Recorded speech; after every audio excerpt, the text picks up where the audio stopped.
Hello and greetings from the edX Global MBA in Nice in France. And a warm welcome to you if you've just joined. We are here to talk about career change and can an MBA help you change your career? Or more precisely, probably how can an MBA help you change your career and what does that look like? And I'm super excited to have two of our graduates online, Valentina Rotimi and Nitish Dube, dialing in from Berlin for Valentina and from India for Nitish. And we also have online Spencer Hamilton, who is our head of careers, dialing in from Nice, right down the hall from me. And I am Sandra Richet, and I'm the director of the Global MBA here at the EDEC campus located in Nice, in the south of France, on the sunny French Riviera. So I'm just gonna check in with Spencer in terms of arrivals. Are we ready to go? Do we have our participants online? Yes, we have. We have an audience with us and our guests. So, Sandra, we're ready to go. Perfect, perfect. Well, first of all, big thanks to everyone for joining us during your lunch, for most of you, I imagine, in any case, and taking time out of your busy day to have a look at career change. And let me start with just a few, I guess, organizational remarks. If you have questions, and you might, questions come up, something will spark a question in your mind. So you won't be able to stop the webinar, but what you can do is type your questions into the question tab, which you'll see on the right of your screen. And we will, of course, pause and get to the questions as we go along, and at the very end, in any case, for sure. And of course, there's no stupid question. So any question you have, and if you want to ask it to a particular person, make sure you just add that person's name in your question, and we'll do our best. Great. Okay. So career change is a really big topic when it comes to MBAs. And in fact, I sit at the head of the selection committee for the Global MBA here at the EDEC. And it's true that many people come to the idea of doing an MBA because they're looking for a change when applying for further education. They're looking to get new skills. They want to start their own business. I hear them in interviews talking about, I'm an engineer. I'm really at the top of my game technically, but I see that what I need now are more business or leadership skills, which I haven't really learned at school. So I need to come back to school and to make the next step up. There are those who develop a passion for a specific area like digital transformation. They might want to refocus their career based on that new passion. And then finally, just sometimes the desire to make an impact, the desire to move from a job where you felt you're not able to make an impact to one where you're able to make an impact. So many reasons to change. And just the idea of thinking about getting further education in general, and then thinking about an MBA, is already a huge step in the process. So congratulations to you for that and for being online with us. Let me start by asking Spencer for some key figures on career change. And, tell me what you see as the head of careers when you're speaking to MBA students. Yeah, Sandra, what we do each year, we survey all of our outgoing students to find out what they're doing after the MBA, and we assemble all of that data into what we call a talent report. We have to follow some very strict guidance when we do that. There's a body called the MBA CSEA, which provides governance to make sure that we adhere to certain kind of standards when we do this kind of reporting. So I'll make sure I stick to those figures. MBAs, you often hear talk about a triple jump, which has been described by Forbes magazine as the ultimate act of reinvention. I guess a lot of MBAs use their degree to make one or maybe even two career changes at the same time. The idea of a triple jump is that all three change at the same time. So it's country, function, and industry. And that would then happen in a very compressed time frame. Last year, I would say about half of our MBAs did that, 53% of them working outside of their home country as well. However, the rest of them are not trying to change all three things at the same time. Changing function is perhaps the thing that we see the most often. Over 95% of our MBAs last year made a change in function. Changing industry, that really means that MBAs have to demonstrate that they've got capabilities that are going to make a difference or solve problems for the sector that they've changed. So about 41% of our graduates made a significant change in industry last year. And I can give a couple of examples on those if you'd be interested. Sure. What I would like to do before you give an example is give everyone a chance to introduce themselves. You know, one of the things you teach students, Spencer, is how to do the elevator pitch, right? So now I'm going to ask all of you to do a quick elevator pitch so that the folks online can see who they're talking to. So let's start with you, Valentina. Go. Hi, everyone. My name is Valentina Rotimi. I'm from the MBA class of 2018. I'm right now a senior HR business partner at Solaris Bank AG. And I basically moved from Nigeria to France and then Berlin, Germany, to create the HR business partnering function there at Solaris Bank. And I made the double jump, though. I only moved my industry and country, but it was equally as challenging and interesting. So yeah, that's me in a nutshell. Thank you, Valentina. Thank you. Nitish. Hello, everyone. I'm Nitish. I'm working as an Associate Director of Technology Solutions at Damagi, which is a social sector NGO working in mHealth. My job responsibilities include, and like Valentina, I also was able to do a double jump. I switched industry as well as career function. Prior to joining MBA, I had 7 years of experience in technology consulting. I built upon that, and then I jumped into development sector where I could really make an impact working for the underprivileged members of our society. And at Damagi, I'm basically looking into work, engaging with government stakeholders as well as engaging with international development agencies to see what's the best use of fund can be enabled by using technology. Fabulous. Welcome and thank you both. Spencer, do you want to give a quick pitch? Yeah, sure. So I lead the Careers Center here for the Global MBA at EDHEC, which involves working with people across EDHEC, but also people outside of the organization as much as inside the organization. And our job is to accompany a group of very highly diverse and highly talented MBAs through their personalized Career Smart plan and project. And we describe themselves really as their coaches, their connectors, their supporters. And we see our mission really to inspire and to educate our MBAs as they go through this change process. Wonderful. Thank you, Spencer.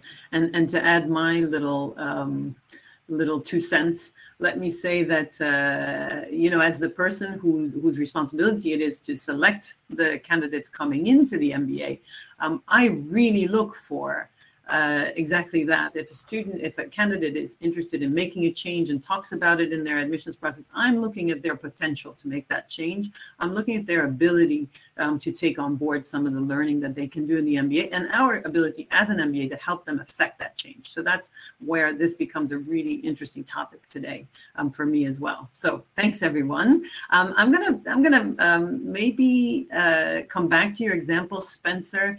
And what I'd love to do is ask Nitish and Valentina a little bit to go back in time, to think back to before your MBA or during your MBA, and in case, what was it that actually motivated you to make a change in your career?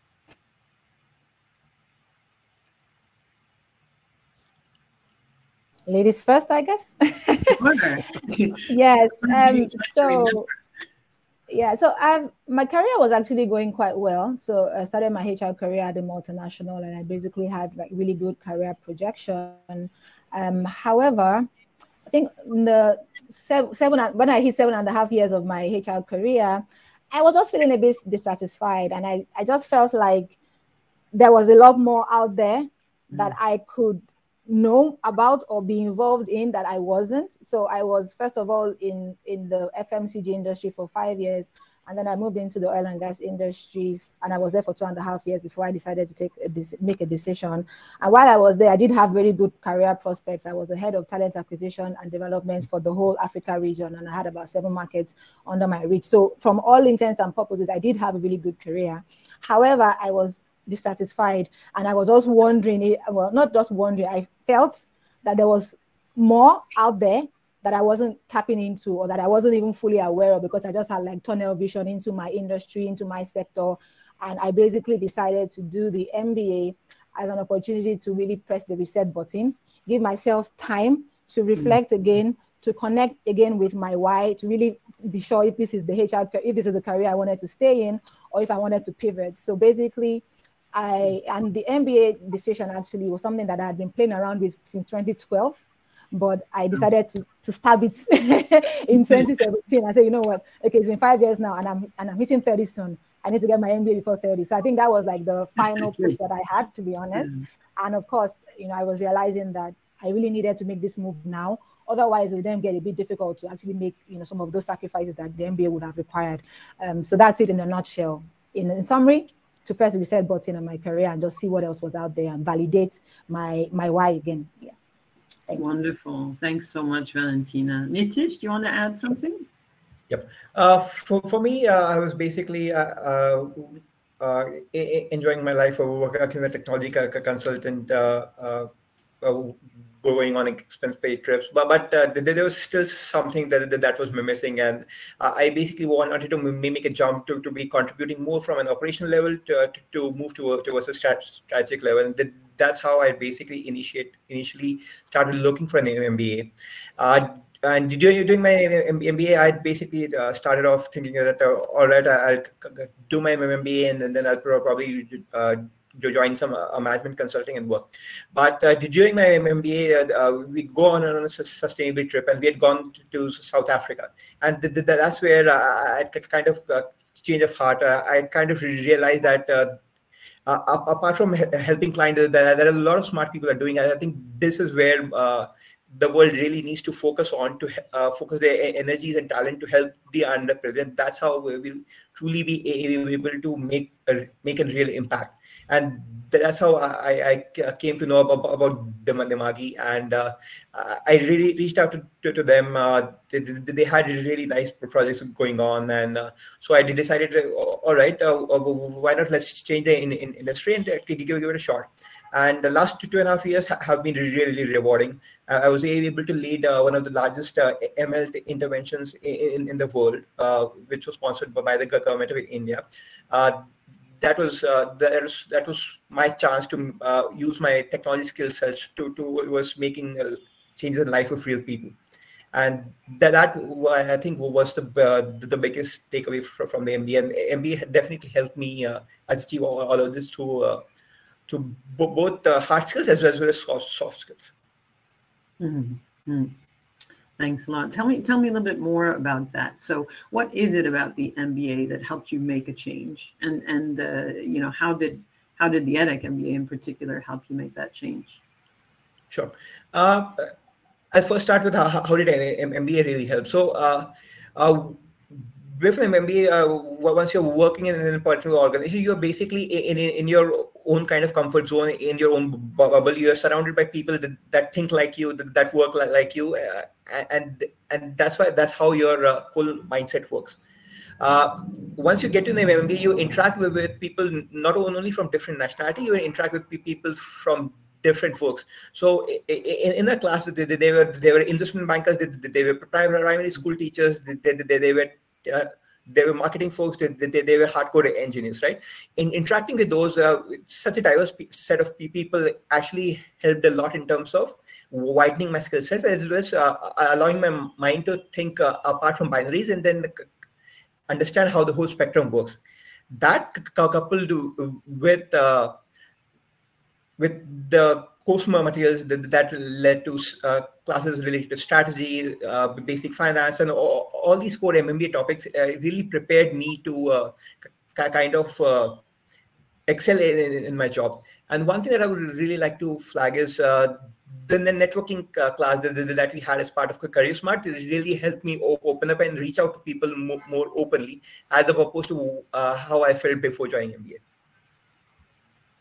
Thanks, Nitish. Really interesting. Valentina, what would you add to that? What about your experience? Yeah. I think my experience also mirrors Nitish's. Definitely, maybe to add to what he has said, every time that I'm asked the question, what did the MBA do for you? I would always say two top things, right? On the one hand, of course, the interactions with the cohort, the new friends that I made, and of course, the whole content of the core courses, as well as all the trips, all of that put together opened up my eyes to see newer possibilities than I would have initially imagined, right? So I was coming from a more traditional industrial background with more established, sort of dinosaurs. And, here I am working. So after the MBA, I decided I wanted to work for a fintech, because going through the MBA, for example, digital transformation track, all of that got me really interested in technology. So I thought, this is interesting. I definitely want to be part of this, right? And then the second thing that the MBA gave me that I always really treasure and value is it's already giving me an instant network of friends globally, right? So I would say there's no country that I will go to at the moment that I won't have an EDHEC alumni, even from my cohort, not even just a random alumni. From my cohort, there's hardly any country that I go to that I don't have any ready friends. And of course, on top of that, I actually got my job through an EDHEC alumni, right? So, I got my job through an EDHEC alumni. She helped me with all of the paperwork and all the things that I needed to do. And I moved to Berlin, and I already had like 6-7 friends already there, because all of them are EDHEC, right? And this was just my cohort. So I always say, apart from the mindset shift that the MBA gave me, it also helped me with the social connections as well. So I think those two things really, really all encapsulated into one definitely made my EDHEC experience worth it every time. And I'm not just saying as a marketing gimmick. I really mean it. Thanks. Thanks so much, Valentina. And so that's really important that both of you brought up an extra point. We talked about skills, we talked about drives and motivations, but also the network is vital when you're making a career change, isn't it? Spencer, maybe you want to add a little bit, because of course you see a lot of different cases coming, a lot of different career changers. What do you do to help career changers as the head of career services? And what can someone who wants to make a career shift do as part of the MBA? Yeah, I mean, I guess it's always been a cliche to say that the world is changing very quickly, but it's clear that over the past 18 to 24 months, there's been some very severe catalysts that have made it change even more quickly. And I think that we've realized that we need to prepare MBAs to manage and to adapt to that change with confidence. So that's why we introduced Lead 360. And what that does for the first time is it integrates and weaves together the various different strands of personal development, leadership, and careers. And what's interesting is if you look at the top 3 skills which are required by recruiters, a recent survey showed that the top 3 are interpersonal skills, managing the decision-making process, and then an ability to learn, to motivate, and to lead. And these are all Lead 360 essentials. This is about preparing people to deal with a world that isn't going to be the same as it is today, as people are making their second or their third career change, in 3 years, in 5 years, in 10 years' time. So we really aim to prepare our EDHEC MBAs for that. And I think, there are other springboards as well. We have internships, which give MBAs the opportunity to work in a new sector. It also allows a company to have a look at somebody in a particular role. We have our MBA projects, which also do something similar, giving MBAs an opportunity to work in a sector which perhaps they don't know very much about, but also showing off their skills to a potential employer. And we really try to continue this theme of getting our MBAs to demonstrate their capabilities in front of organizations. So it can be in the classroom, it can be in a hackathon, it can be in some of the other interactions that we organize between external organizations and our MBAs. Yeah, I think that's an important point as well, is that an MBA gives you that kind of bubble where you can actually experience, touch different companies, different sectors, different people, and really kind of test the waters a little bit in a safe environment, as it were, before taking the great leap into a career change. So that's great to mention that, because I think no matter which MBA you choose, clearly opportunity like doing an internship or a consulting project, having a company like recently we had Danone in the classroom or Amazon in the classroom. Really ask yourself, would I want to work for that company? How do I, I see and know more about the culture now. So so those are really great ways to sort of broaden your horizons and do what Valentina was talking about, really to see what else is out there and really, gain much broader vision. And then of course there's the skills piece, which is super, super important, obviously. So thanks for sharing that. But let me maybe talk about some of the difficulties. So because career change is not always that easy, is it? And you sometimes face some obstacles. Would you feel comfortable sharing some of the obstacles that you might have faced, Nitish, for example, as you went about making the career changes that you did?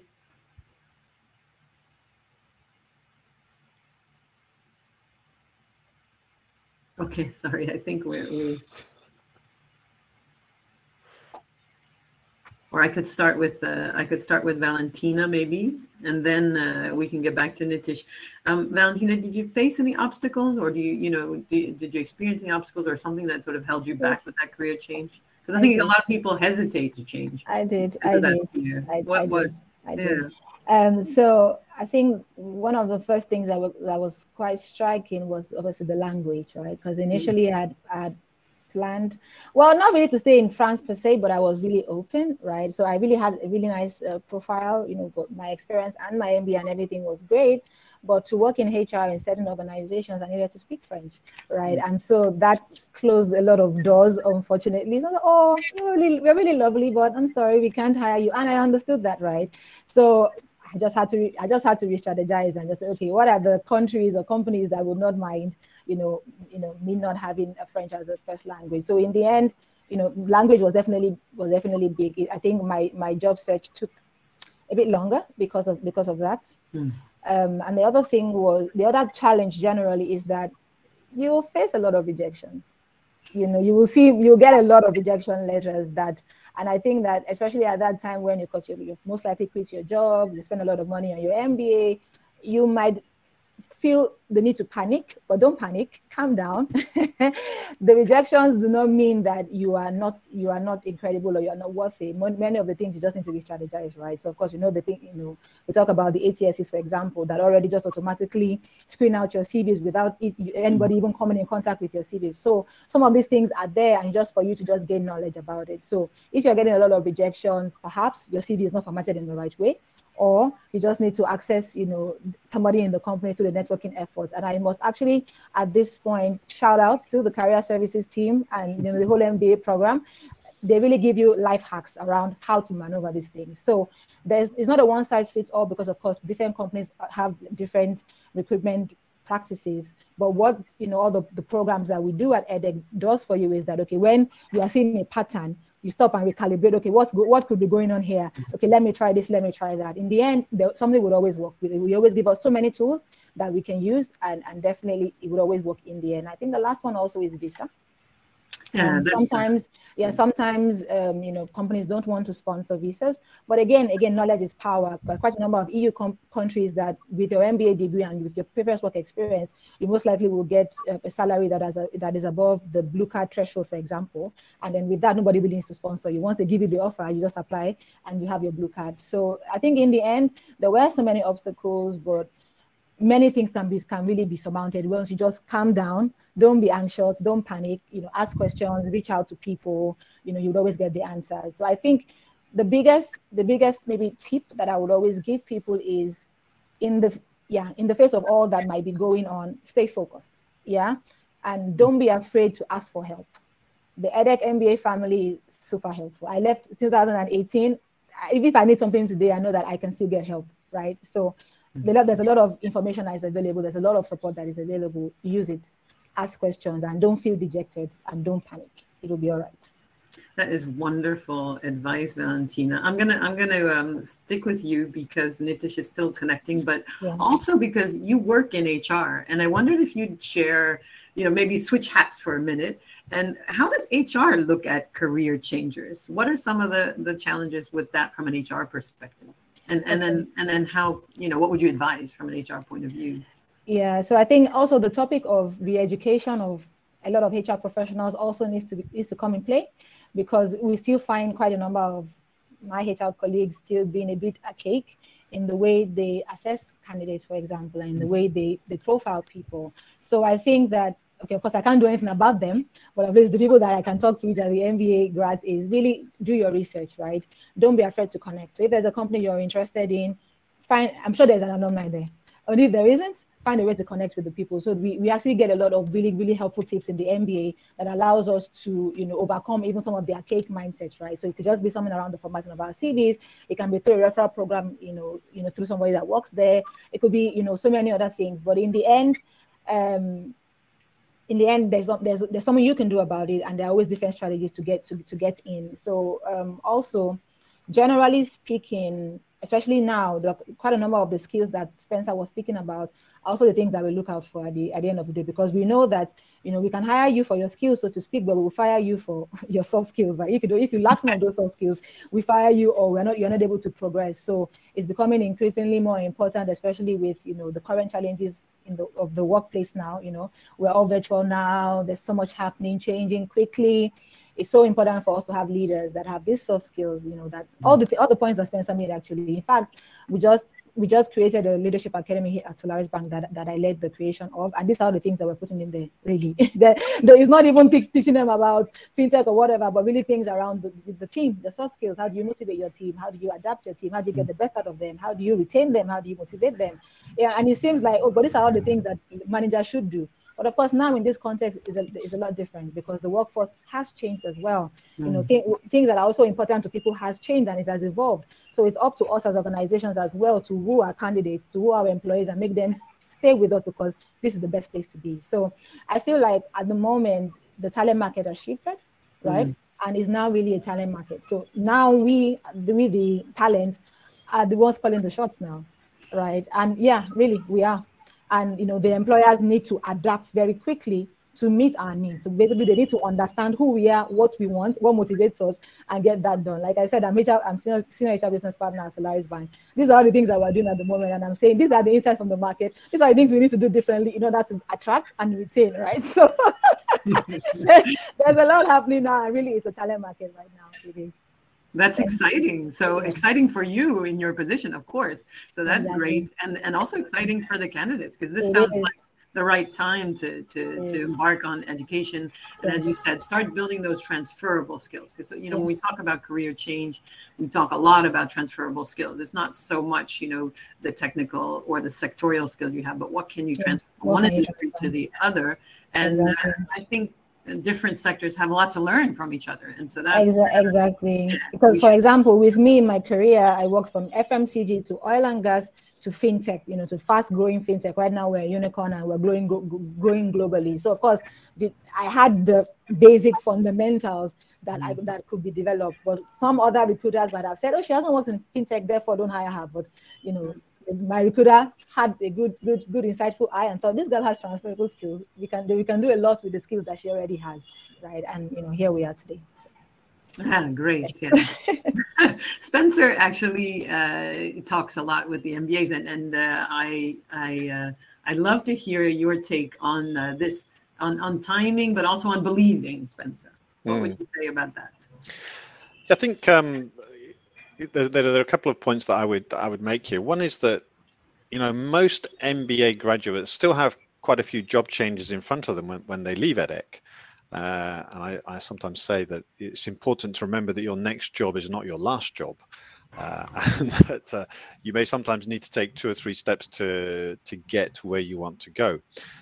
Having said that, I think the most fundamental thing for an MBA who wants to change sectors is they still need to demonstrate that they've got capabilities that are going to make a difference, or that are going to solve problems for the sector or the company that they've chosen. organizations are not here. I'm sure Valentina would tell us are not here to do favors for MBAs. They actually want to get value. So we need to make sure that that we are demonstrating what that value is going to be. But I think you're also right. There is, we talk a lot about ownership, people owning their career plan here at EDHEC.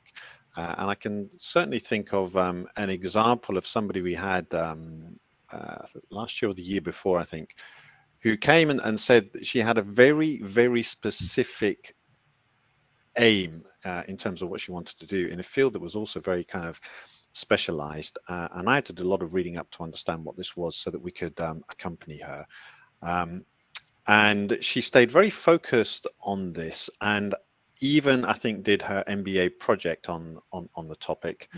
She didn't get a job as soon as she left, but we were able to see that she continued to do her networking. She actually published her thesis on LinkedIn in sort of very nice digestible chunks. And all of that helped to demonstrate the capabilities that she did have. And she actually built up a little bit of a following on LinkedIn. She did a couple of interim jobs for people here and there.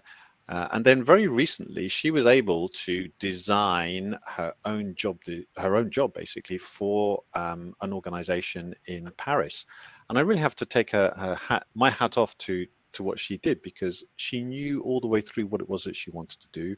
She owned it, and she did all of the legwork to make sure that she could make that change. So, patience and determination, I think, are also ingredients sometime in this sort of change.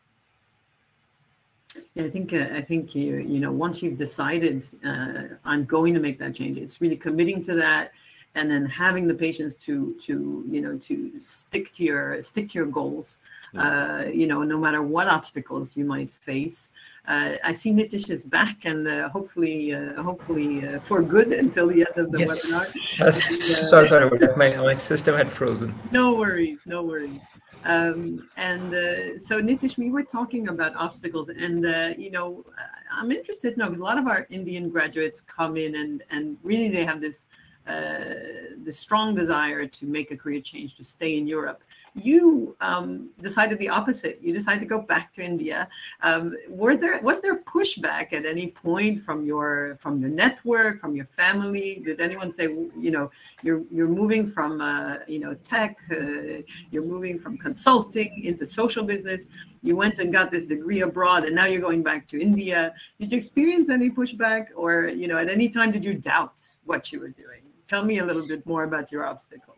Sure. So definitely there was a lot of pushback, not from immediate family, but from extended family and friends that weren't as aware of my motivations as my immediate family.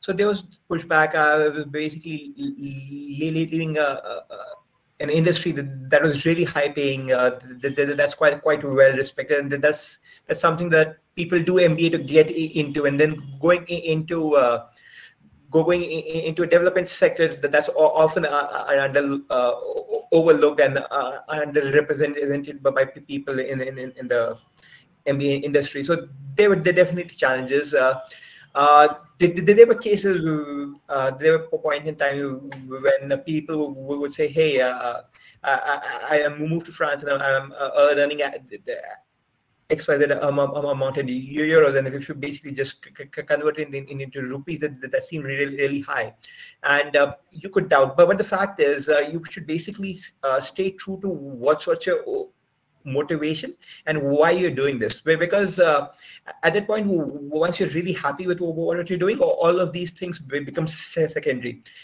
And the fact is, after 2.5 years of joining, my salary has almost been, there has been a hike of almost 80 to 100% from what my post-MBA salary was. So one of the real important thing of doing, as Spencer said, your next job is not your final job. You should basically stay close to your aim, stick true to it, and then perseverance and patience are really important. Because even if you land a job in your dream company, it's possible that your initial assignments may not be what you hope for. So you would basically have to build up the trust, and that only happens slowly. This is particularly true if you're changing industries or changing functions, because while you were doing really good in your current company, your next company, and you need to prove the same thing at your next company before you start getting those responsibilities. And that is something that all of us should keep in mind. It's a really important point. What about, so one of the things that we hear is some concern over the current context, that maybe it's a luxury to be able to change careers right now. But it's interesting, Valentina said it's a talent market, right? So in fact, it's the candidate calling the shots. So if you want to make a career change, focus on it. Believe in it, and take the time, and also realize that your first job is not necessarily going to be that 100% change, but that you're working towards it. And I think that's really important. But let me go back to context. So in your view, Spencer, how is the context now affecting MBA's ability to change? With slowdowns and how the current World Health situation is impacting people's careers, and particularly MBAs. Yeah, I mean, I think there's no doubt that, like so many people 18 months ago, we really had no idea what to expect or what was going to happen. Actually, what I would say is happening, and we can see evidence of, is because of the acceleration of change and transformation, which has been kind of imposed upon organizations by this pandemic, it's a little bit awkward to say, but actually I think it's been positive for MBAs. I think, as Valentina has suggested from her side, companies actually need people to come into their organizations, people who are resilient, people who are agile, people who are digital. And that's the kind of thing that we are producing from our MBA program. And in fact, when we looked at our students on the last day of last year's term, we were actually pleasantly surprised by how many of them had already found their next step. And I think that the effect of the pandemic has probably not been as acute as we thought it was, and I would dare to say that it's actually opened up more opportunities for our MBAs, particularly in the role of transformation, or in roles which are associated with organizational transformation, as companies try to put themselves on a new footing for whatever the next new normal is going to be. Yeah, I completely agree. Are you seeing that also, Nitish and Valentina, in your firms? That is definitely something that's I'm seeing not only in my firm, but in general in the job market. There has been very high uncertainty and ambiguity in the market, and people still don't know how things would be in next month. So that's why what that has done is it has really people have started appreciating the need for people who are comfortable in operating in this uncertainty and volatility, and who could think with a level head. And that is what, as Spencer was saying, is translating into more needs for people who have MBA, or who can basically think off the feet and are really agile. And in terms of even in the salaries, right?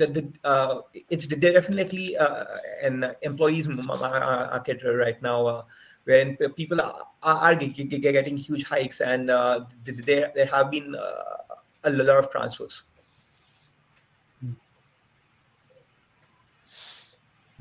Yeah, we talk about the Great Resignation, but I have a feeling that it's a wonderful time for career changers, because there are a lot of problems to solve out there. And you need creative, agile minds, which are coming out of MBAs, but also coming out of other industries, other functions. And that sort of cross-fertilization, I think, is probably the creativity that we need right now in the current context. I'm going to open it up for questions now, and then we'll all come back. I'll close up after some questions, asking all of our panelists one key piece of advice to leave with everyone before they go. But for now, let me check if there's any questions. And I know that, Spencer, you've had some questions also generally. So if you want to answer some of the frequently asked questions, and I'm happy to do that, or questions that you get as alumni sometimes when people are a bit, concerned about their career changes. I don't see any questions in the chat right now. Feel free to add yours in. And of course, we'll close up with some key pieces of advice around career change. Yeah, I think one of the questions that people often ask us, Sandra, particularly during the admissions process, is what kind of support can they expect from our career service? And I guess, the answer that we have is that every student who comes in here probably has different goals, different aims, and different backgrounds. And so for that reason, we spend, or we put a lot of emphasis on personalization. It's impossible for us to provide a single universal career service to everybody who comes in. So personalization is really the key. The Lead 360 helps people to identify some of the needs that they have in terms of their own personal development. And then the work that we do in terms of career counseling, trying to understand people's aims, is also very much focused on the individual. And I think it's true also to say that, we see people whose ideas and ambitions evolve while they're here. They will come to see us in the first few weeks or so with a certain set of ideas, or sometimes with no idea whatsoever. And we often say to them, go and spend some time, open yourself up. You are in this kind of risk-free environment. You're now surrounded by people who have worked in sectors you've never heard of, who've done jobs which you've never even considered. You're about to have courses, you're about to meet professors who specialize in topics, again, which may never have kind of crossed your mind before. And so then we do find people coming back to us after 3 or 4 months and say, well, actually, what I said 2 or 3 months ago, that's probably not what I'm focusing on now. I've really found something else. And so again, we will accompany them and we'll support them as they do their research and uncover some of the potential in that sector that they're looking for too. So personalization is really, I think, what it's about for us. Great, thanks, Spencer. Valentina, what are typical questions you get from candidates when we send them your way to talk about life in Berlin or working in fintechs? We often send you some candidates. Yes, I think generally speaking, one of the most questions that come through, I usually check in if they're really getting value for it, right? And I just explain to them, at least from my perspective, how much value I've gotten from it. And I said, but you also need to be clear about what it is you want to get out of it, right? So if you are clear about what you want to get out of it, this is what the MBA can offer. And I'm quite happy that quite a number of people have gone on to say, oh, I decided to apply, and many of them have come in, and I think many of them are already done now and doing successfully well. So I think, yeah, it's really around, are we sure that it's not just a hype? Because sometimes, there's so much, marketing gimmicks out there. And I'm like, no, actually, you're getting, in my opinion, even much more. Because in my experience, I actually got much more than I even feel like I paid for. I think I got a lot more value than the amount that I paid for, to be honest. All the trips, all the customized, support that we got from the MBA, all the access that we got. I was still chatting to somebody that we met in Singapore during our trip. And yeah, it's still my network on LinkedIn. We're still chatting this week. So these are the kind of accesses that we get from the MBA that I would not have gotten elsewhere, to be honest. I would only have gotten it within my sphere of influence, and it wouldn't have been this broad, to be honest. So in terms of value, there's always that question. And in my opinion, and from my experience, 150% really great value that you would not even finish. It's not a one-time thing. It's almost throughout your lifetime that you can keep tapping into that value if you want to tap into that value. Yeah, fabulous. It's true that an MBA is a long-term investment. And, even if you don't decide to make a career change right away, it's something that you kind of invest in. And that way, further down the line, it's easier for you to make a career change, even in the future, even if you don't manage or decide to do that right after the MBA. So a really good point, and I guess that's what makes us among the top programs for ROI. So thanks for reminding us about that. Yes, always feels good to hear. Yes, 4 years on, I'm still reaping the benefits of the value, and I know that it's a lifetime thing for sure. So yeah, for sure. Yeah. Great. Well, I'm conscious of time. I don't see too many questions coming in. So why don't we move straight to my final question, which is what key piece of advice would you give to someone today who's looking for to do an MBA and to affect a career change? What would you say to them? And I'll start with Nitish, and then we'll move to Valentina, and we'll let Spencer wrap up. Sure. I would basically tell them that if and when you decide to do an MBA and once you join a program, there are going to be a lot of activities to do that have. So, and all the studies, all the networking, and all the socializing that you can do can potentially fill up your entire time. You would just need to customize your MBA towards your objectives, and always remember, just like you'll read about Porter's 5P model, there is a 3P model to success: just patience, perseverance, and positivity. As long as you have these three, you will definitely succeed. Great advice for career changers. Thanks, Nitish. Valentina.